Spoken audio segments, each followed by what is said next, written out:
Барша қазақстандықтар үшін жылдам ақпарат. Сәлеметсіз бе қымбат көрермен, арнамызға қош келдіңіз. Әлемде және Қазақстанда болып жатырған соңғы жаңалықтарды алғашқы қатарынан білгіңіз келсе, арнамызға жазылыңыз, лайк басуды ұмытпаңыз. Тіс емдеуге зейнетақы жинағын алуға тыйым салынған екен, қазақстандықтар жаппай офтальмология қызметіне жүгіне бастады. Офтальмологияның зейнетақы төлемдері бірінші кредиттік бюро деректері бойынша қыркүйекте офтальмологиялық қызметтерге ақы төлеу мақсатында біржолғы зейнетақы төлемдеріне өтініш саны күрт артқан. Қыркүйекте офтальмология қызметтеріне ақы төлеу үшін 1,4 миллиард теңге сомасына 106.011 өтініш орындалды. Тамыздағы көрсеткіштермен салыстырғанда бұл тиісінше 5,8 және 7 есе өсімді көрсетеді делінген хабарда.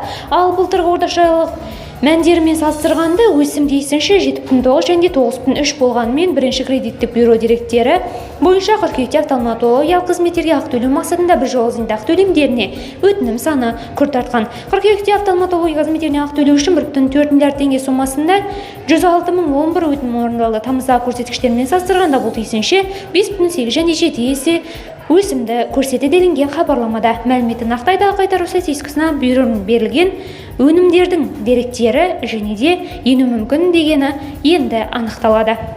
Видеомыз кеңінен таралу үшін лайк басыңыз, жақындарыңызға таратуды ұмытпаңыз. Қымбат көрермен, бізді бақылауды жалғастырыңыз.